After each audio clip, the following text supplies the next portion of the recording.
I did this every single morning for 6 months.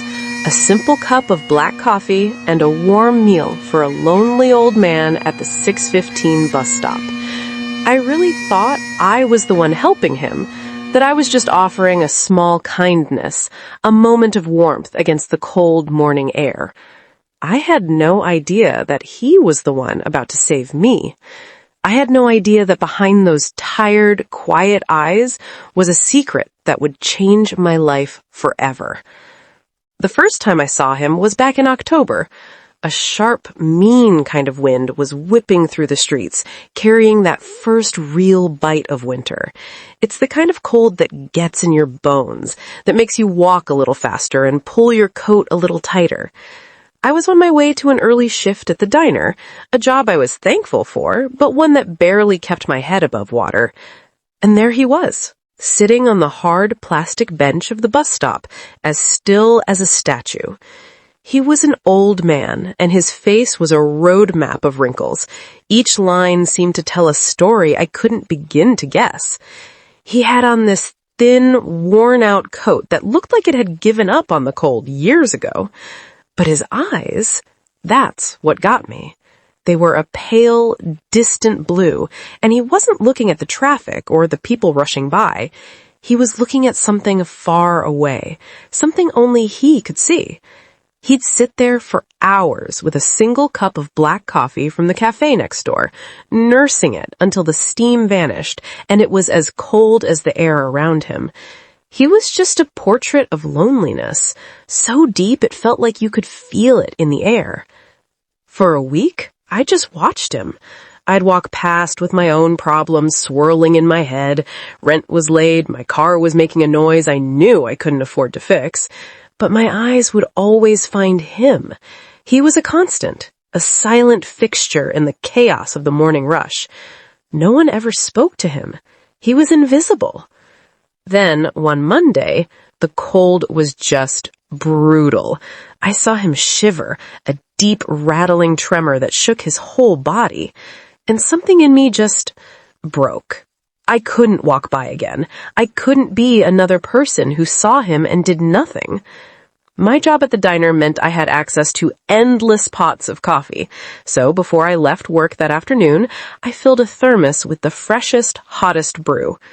The next morning, at 6:15 sharp, I walked up to his bench. My heart was pounding. What was I even doing? He might get angry, tell me to leave him alone. I took a deep breath.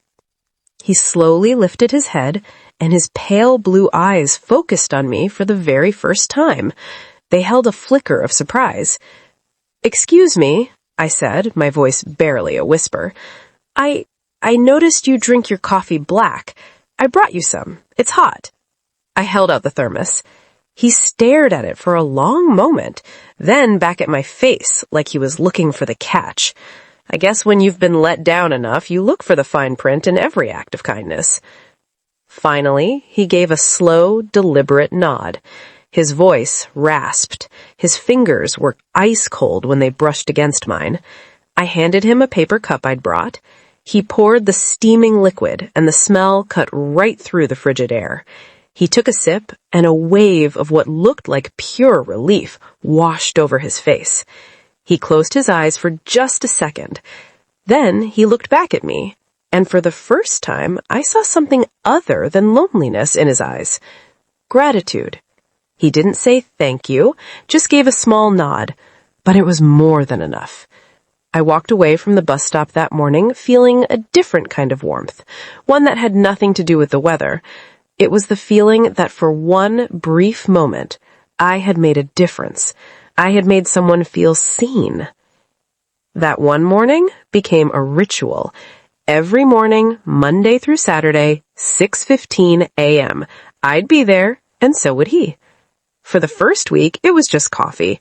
But then, I noticed he never ate.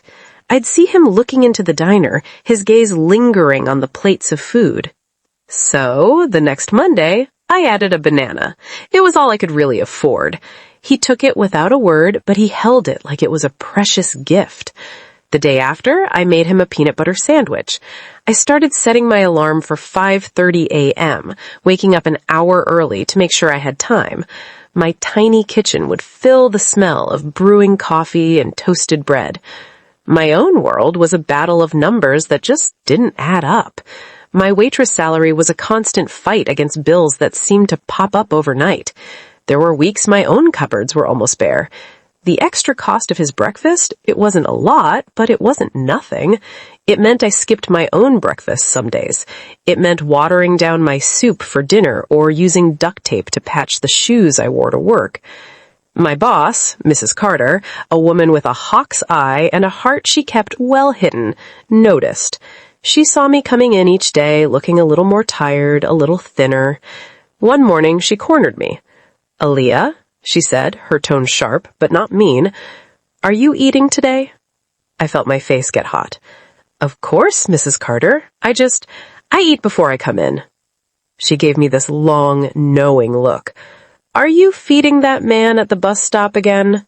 It wasn't really an accusation. It was more like a mix of concern and exasperation. I couldn't lie. "He's just an old man, Mrs. Carter. He looks hungry." She sighed and shook her head slowly. "Kindness is a fine thing, Aaliyah, but it doesn't pay the rent. Charity begins at home. You need to take care of yourself first." I knew she was right. Every logical part of me knew it. But my heart wasn't logical. My heart saw a man the world had thrown away, and it just couldn't turn its back on it. "I am taking care of myself," I tried to convince both of us. "A cup of coffee and a sandwich isn't going to break me." But some days it felt like it might. The exhaustion, the financial strain, it was a lot. But then the next morning would come, and I'd picture him on that cold bench, waiting, and I'd get up. Because our ritual had become the most important part of my day. It was a promise, and I was going to keep it. As weeks turned into months, our silent ritual started to change. The weather got colder, so I brought him some thick, warm socks and a hat I found at a thrift store. He accepted them with that same quiet dignity. Eventually, the nods of thanks turned into a few words. "Wind's got a bite today," he'd say. "It sure does. Stay warm." It was just small talk, but for him it seemed like a huge deal, a connection to a world that had made him invisible. My friend Maya, my voice of reason, didn't see it that way. She just saw me getting more and more worn out. "Aaliyah, this has been going on for 4 months, Aaliyah. You're exhausted. You're giving away food you can't afford to a complete stranger. You don't know anything about him. What if he's dangerous?" I got it. Her fears were logical. That's what a good friend would say. "His name is Harold," I told her quietly. He had told me his name the week before, which felt like a huge breakthrough. "He's not dangerous, Maya. He's just lost. He's gentle. There's a sadness in him that's so deep you can feel it. When I talk to him, it's like a little bit of that sadness lifts, just for a minute." "And what do you even talk about?" she pressed. "He tells me stories," I admitted. And that was the newest thing. Harold had started to talk. Not about his life now or where he slept. He talked about his past, a past that sounded more like a movie than a real life. "I once commanded a whole fleet of them," he'd whisper, watching the city buses go by. "Not buses, oh no. These were birds of steel. We flew them under the desert stars, silent as ghosts." Another time he described in crazy detail the logistics of moving thousands of soldiers across a continent. He used all these military terms I'd never heard. He talked about nights in bunkers, planning maneuvers that would change history. The weight of having so many lives in his hands. To me, they were just stories, fantastical tales from an old man's mind trying to remember a more glorious past. I'd listen patiently, nodding and smiling, pouring his coffee as he spoke. It didn't matter if they were true. What mattered was that he was sharing them with me. I was the keeper of his stories. His presence anchored my days. Seeing him, making sure he was fed, listening to his tall tales, it gave my life a purpose that my dead-end job and pile of bills never could. His smile, which was becoming less rare, was like a little sun breaking through the clouds of my own anxieties. I stopped feeling like I was giving something away. I felt like I was receiving something far more valuable in return. He was my friend, and I was his. It was a Tuesday in early April. The chill of winter was finally starting to let go. The sun was coming up as I made my way to the bus stop with a thermos and a small paper bag in my hand. Today, I'd splurged on an egg and cheese muffin for him. But when I rounded the corner, I stopped. The bench was empty. My first thought was that I was early or he was late. It had happened before. I sat down in his spot, which felt strangely cold and vacant. I put the breakfast beside me and waited. The 6:15 bus came and went. Still no Harold. 6:20, 6:30. The morning rush was in full swing now, people hurrying past, totally oblivious. The coffee in the thermos was hot, but a cold dread was seeping into my bones. He didn't come. I stayed until 7 p.m., long past when I was supposed to be at the diner. I knew Mrs. Carter would be mad, but I couldn't leave. What if he was just around the corner? What if he was in trouble? Finally, I had to go. I left the muffin on the bench and walked to work with the heavy, unpoured thermos, my heart feeling just as heavy. The next day, I went again, hoping. The bench was empty. The day after that, same thing. A whole week went by. The bus stop was just a bus stop again, that empty space on the bench a gaping hole in my morning routine. I did what little I could. I asked the bus driver who'd seen us talking every day. He just shook his head. "Haven't seen the old fella in about a week, hon. Hope he's all right." I went to the corner store across the street. The owner knew of him, but knew nothing about him. I started calling local hospitals, homeless shelters, but what could I even say? I'm looking for an old man named Harold. He sits at the bus stop on 5th and Main. He has sad blue eyes and tells stories about being a general. I sounded crazy. I was met with polite no's. Without a last name or any real info, there was nothing they could do. Maya tried to comfort me. "Aaliyah, maybe he just moved on. Maybe family found him." But the not knowing was torture. Had he collapsed somewhere? Was he sick? Was he alone? I felt like I had failed him. I'd given him coffee and sandwiches, but when he really needed help, I wasn't there. It seemed like the world had finally succeeded in making him disappear completely. It was a Saturday. 10 days after Harold had vanished. The sky was gray and drizzling. I was at home, moving in a fog. The ingredients for his breakfast were still on my counter, a sad monument to a routine that didn't exist anymore. Suddenly, there was a knock at my door. It wasn't a gentle rap from a neighbor. This was a loud, firm knock. 3 powerful raps that seemed to vibrate through the floor. An official knock. My heart jumped.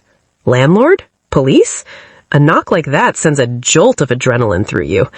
I wiped my hands on my jeans, took a deep breath, and looked through the peephole. My own breath caught in my throat. Standing in the dim hallway were 3 people in immaculate dark green military dress uniforms, 2 men and a woman. The brass on their uniforms was polished, the lines were crisp, and they just radiated authority. The man in the center had silver hair and a chest full of ribbons and medals. The sight was so bizarre, so out of place in my world, I thought I was hallucinating. This was movie stuff, not my run-down apartment building on a dreary Saturday. My hand trembled as I unlocked the door and opened it just a crack. The silver-haired man's eyes met mine. They were serious and steady. "Ma'am," he said, his voice calm, clear, and used to be obeyed. "Are you Miss Aaliyah Cooper?" I just nodded, my eyes darting between the 3 of them. This had to be a mistake. "My name is Colonel Miller. This is Major Davies, and this is Captain Sterling. May we have a moment of your time? We're here regarding General Harold Abernathy." The name hit me like a punch. "General?" I stammered, the word feeling ridiculous. I don't think you have the right person. I don't know any generals." Colonel Miller's expression softened just a little. "I believe we have the right person, Miss Cooper." He gestured to the woman, Captain Sterling. She pulled out a tablet, tapped the screen, and turned it to face me. On the screen was a formal portrait of a man in his late 50s, jaw set, eyes sharp and intelligent, wearing a military uniform with 4 brilliant, shining stars on the shoulders. And behind the age, behind the uniform, there was no mistaking that face. It was Harold, a younger, stronger Harold, but it was him. I gasped, my hand flying to my mouth. I felt dizzy. The stories, the desert stars, the birds of steel, they weren't ramblings, they were memories. I don't understand," I whispered, leaning against the doorframe. "He was just an old man at the bus stop." "He was," the colonel agreed, his voice gentle now. "That's what he wanted to be. But he was also General Harold Abernathy, one of this nation's most decorated military strategists, a hero, a man who, for his own reasons, chose to spend his final years in total anonymity." The whole world seemed to tilt. General Harold Abernathy, the homeless man I brought coffee to, was a 4-star general? The colonel, seeing the shock on my face, took a step back. "Miss Cooper, may we please come in?" I just nodded and stepped aside, letting them into my tiny living room. They seemed to fill up the whole space, their powerful presence dwarfing my worn-out furniture. "First," Colonel Miller began, "I need to inform you, General Abernathy passed away 7 days ago." The words, even though I'd feared them, were devastating. The tiny hope I'd clung to was gone. Tears pricked my eyes. "What happened?" I whispered. "He collapsed on his way to the bus stop that Tuesday morning. A city worker found him. He was taken to the VA hospital. He was unconscious, but they made him comfortable." Colonel Miller continued. "The general lived entirely off the grid. No ID, no cards, nothing. He was admitted as a John Doe. However, a few months ago, an anonymous tip was called into a veterans hotline. A bus driver was worried about an elderly man who he thought was a veteran and mentioned a kind young woman who brought him breakfast every morning." He paused. "That tip started a quiet investigation. They eventually identified John Doe as General Harold Abernathy, who had been missing from public life for almost a decade." "Why didn't you help him then?" I asked, a flash of anger cutting through my grief. "If you knew, why was he still on the street?" "We tried," Captain Sterling said quietly. "The general was formidable. He refused all assistance. He made it very clear he wished to be left alone. Out of respect for his service, we honored his request, but we monitored him from a distance." "His family?" I asked. "His wife passed away over 20 years ago," the colonel said. "His only son, an army captain, was killed in action 15 years ago. The general was never the same. He slowly withdrew from the world that had taken everything from him, and one day he just vanished. He chose a life of anonymity, maybe as a form of penance. We may never know for sure." I sank onto my couch, my head in my hands.